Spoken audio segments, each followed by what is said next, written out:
आप मेहनत करने के लिए तैयार हैं तो हम क्यों नहीं करेंगे।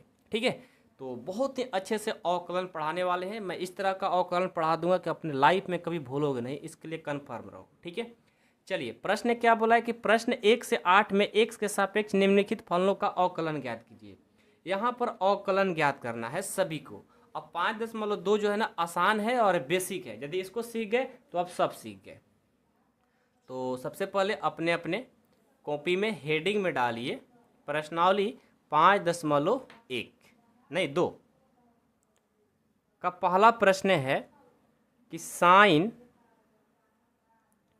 एक्स स्क्वायर प्लस 5 ये प्रश्न दिया गया है।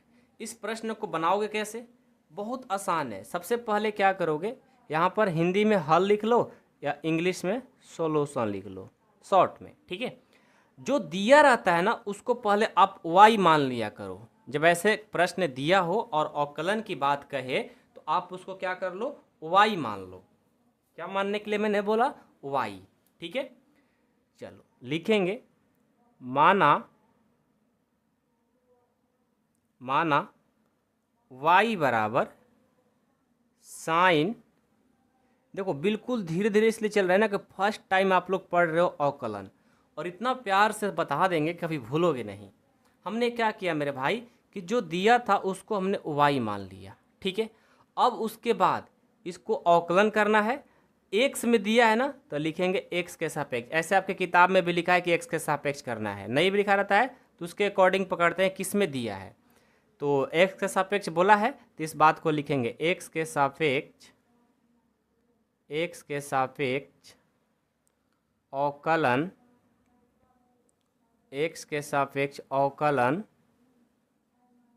करने पर, x के सापेक्ष अवकलन करने पर। तो देखो ये बात को लिखना जरूरी है कि किसके सापेक्ष आप अवकलन कर रहे हो। यदि इसको एग्जाम में नहीं लिखोगे तो नंबर कट जाएंगे 1 नंबर। बहुत सारे बच्चे लिखते हैं, बहुत सारे नहीं लिखते हैं, तो मैं बोलूँगा सब लोग लिखो। ठीक है, चलो भाई हमने अभी 2 काम किया। जो दिया था उसको हमने y मान लिया, यहाँ तक किसी को दिक्कत नहीं हुआ होगा। अब दूसरा काम क्या मैंने किया कि हमको अवकलन करना है किसके सापेक्ष, तो x के सापेक्ष। इस कंडीशन को लिखेंगे। अब देखो y है ना, 2-3 प्रश्न सही से देख लोगे फिर भूलोगे नहीं। y है ना तो इसको मैं dy हो जाएगा, क्योंकि x के सापेक्ष अवकलन कर रहे हो तो dy/dx हो जाएगा। y के लिए अवकलन करेंगे तो dy/dx हो जाएगा बराबर। अब इसमें क्या लगाएंगे, d मतलब डिफ्रेंसिएशन, इसमें d लगाएंगे तो देखो क्या हो जाएगा, d साइन, और ये क्या है एक्स स्क्वायर प्लस 5।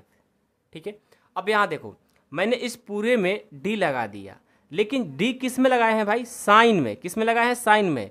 और जो एक्स स्क्वायर प्लस 5 है ये बेस बन गया, तो जो बेस बनता है ना उसको नीचे लेकर आएंगे। ये क्या हो जाएगा, एक्स स्क्वायर प्लस 5 ये बेस बन गया, इसको मैंने नीचे लेकर आया।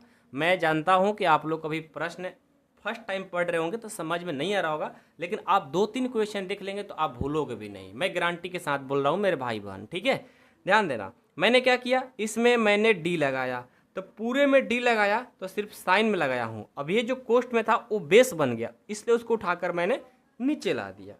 अब नीचे ला दिया तो काम हो गया क्या, नहीं, इसको भी अवकलन करना होगा। तो यहाँ पर क्या करते हैं, इनटू में लिखते हैं, और यहाँ पर भी दोनों में डी लगाएंगे। तो क्या हो जाएगा, D x square plus 5/dx। ठीक है, इस पूरे मैंने डी लगा दिया, लेकिन यहाँ बीच में प्लस है, यानी एक बार एक्स स्क्वायर के साथ भी डी लगाना पड़ेगा, फिर बीच में आ गया प्लस, और एक बार 5 के साथ भी डी लगाना पड़ेगा। क्योंकि बीच में प्लस है ना, गुना में रहता तो हो जाता, लेकिन प्लस में अलग अलग है तो दोनों में डी लगाना पड़ेगा, सभी में डी लगाना पड़ता है। डी का मतलब अवकलन होता है। तो अगले स्टेप में dy/dx इक्वल टू, यहाँ से इसको ज्यों का त्यों मैं लिख लूँगा, D sine x square plus 5/dx² plus 5 into, यहाँ से देखो मैं क्या करता हूँ, इसमें डी लगाता हूँ, ये हो जाएगा dx² प्लस, एक बार 5 में लगाएंगे तो d5/dx, इसको मैंने ब्रैकेट में रख लिया। अब देखो dy/dx बराबर क्या हो जाएगा, देखो आप लोग फार्मूला पढ़े हो, फार्मूला याद है कि नहीं याद है? आप लोग लगता है कि भूल गए होंगे, मेरे को ऐसा लग रहा है कि आप भूल गए होंगे। तो मैं आपको याद दिलाने के लिए फार्मूला पर थोड़ा चर्चा कर लेता हूँ। कर लो, आ जाओ, कर ही लेता हूँ। आपको पता है कि साइन का जो फार्मूला होता है कॉस होता है, कॉस का फार्मूला माइनस साइन होता है, याद है? तो साइन का क्या होता है? कॉस होता है। साइन का क्या होता है? कॉस। याद है ना कि भूल गए हो? साइन का कॉस होता है, तो साइन का मैंने कॉस कर लिया। फार्मूला इससे पहले मैंने पढ़ाया है, यदि आप लोग नहीं पढ़े हो तो जा कर के ज़रूर देखना, ठीक है? ज़रूर देखना, नहीं तो बाद में पछतावा होगी आपको ही, ठीक है? तो साइन का जो फार्मूला होता है कॉस होता है। अब देखो एक बात याद रखना, यहाँ पर मैंने बोला कि साइन एक्स, मैंने आपको क्या पढ़ाया पहले फार्मूला में? साइन एक्स का फार्मूला कॉस एक्स। मैंने साइन एक्स का फार्मूला क्या पढ़ा है? Cos x. तो जब यहाँ पर साइन के साथ एक्स रहता है तो यहाँ पर एक्स होता है, लेकिन जब साइन थीटा का फार्मूला पूछा जाएगा अवकलन में तो कॉस थीटा हो जाएगा। मतलब यहाँ पर जो रहता है चेंज होता है, लेकिन साइन का हमेशा कॉस होता है। तो यहाँ पर एक्स स्क्वायर 5 है, तो जैसे एक्स था वहाँ एक्स लिखते थे, अब एक्स स्क्वायर 5 लिख देंगे। साइन का तो कॉस हो गया, लेकिन एक्स की जगह क्या है? एक्स स्क्वायर प्लस 5 है, तो मैंने यही बात लिख दिया, ठीक है? इनटू, अब यहाँ देखो एक्स स्क्वायर, मैंने आपको एक फार्मूला पढ़ाया था। कौन सा फार्मूला? एक्स के पावर एन का, ये वाला पढ़ाया था, याद है? मैंने पढ़ाया था कि एक्स के पावर एन का formula N X N minus 1 होता है। तो ये देखो, तो एक्स के पावर 2, एन का मतलब क्या होता है? नेचुरल नंबर 1 2 3 4 कुछ भी नंबर होगा, ठीक है? तो यहाँ पर एक्स के पावर 2 है, तो जहाँ जहाँ एन है वहाँ 2 रख देंगे। देखो जहाँ एन है वहाँ 2, एक्स का एक्स रहेगा और 2 माइनस 1, इसको जब हल करोगे 2x, 2 में से 1 जाएगा तो 1, यानी 2x के पावर x मतलब 2x हो जाएगा। जब इसको हल करोगे x के पावर n पर तो क्या आएगा? 2x आएगा। क्या आएगा? 2x आएगा। समझ रहे हो कैसे आएगा या नहीं समझ रहे हो? समझ गए? एक बार फिर से मैं बताऊंगा क्योंकि आपको समझ में आया नहीं।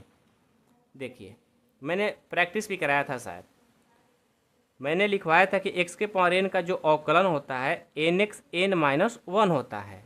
तो आपको आ गया x के पावर 2, यानी n की जगह 2, जहाँ जहाँ n है वहाँ 2 रख देंगे, तो 2x के पावर 2 माइनस 1 हो गया। अब इसको सॉल्व करोगे 2x का 2x और 2 में से 1 जाएगा 1, x के पावर 1 का मतलब क्या होता है? x ही होता है, इसको मैं 2x लिख सकता हूँ। 2x का पावर 1 लिखो चाहे 2x लिखो, बात एक ही है। तो जब मैंने इस फार्मूला पर इसको तोड़ दिया तो ये चीज़ आ गया। तो इसको मैं यहाँ पर तोड़ूंगा नहीं, डायरेक्ट लिख लूँगा, रफ में तोड़ करके डायरेक्ट लिख लूँगा। अभी देखो फर्स्ट टाइम है तो आप लोग कैसे करने के लिए रफ में जाना पड़ रहा है, लेकिन जैसे जैसे आपको प्रैक्टिस हो जाएगा अपने मन से ही आप लिख दोगे, मतलब देख करके ऐसे ही बता दो कि ये कितना आएगा। चलो भाई, प्लस है तो प्लस। अब d5 कॉन्स्टेंट है, मैंने आपको बताया था कि कभी भी कांस्टेंट का अवकलन करने की बात करें तो उसका वैल्यू 0 होता है। कांस्टेंट का वैल्यू क्या होता है? 0 होता है। तो ये हो गया 0, ठीक है? अब चलो यहाँ से dy बाई डी एक्स का जो हमारा आंसर हो जाएगा क्या होगा? देखो, एक कॉस एक्स स्क्वायर प्लस 5 और इनको गुना करेंगे, इसको दोनों को जोड़ेंगे तो क्या आएगा? 2x आएगा। अब इनके साथ क्या कर देंगे? गुना। जब गुना करोगे तो क्या होगा? dy बाई डी एक्स बराबर, इसके साथ गुना कर दो तो 2x को मैं पहले लिख दिया, 2x into cos x square plus 5, ये हमारा आंसर हो गया। समझ में आया?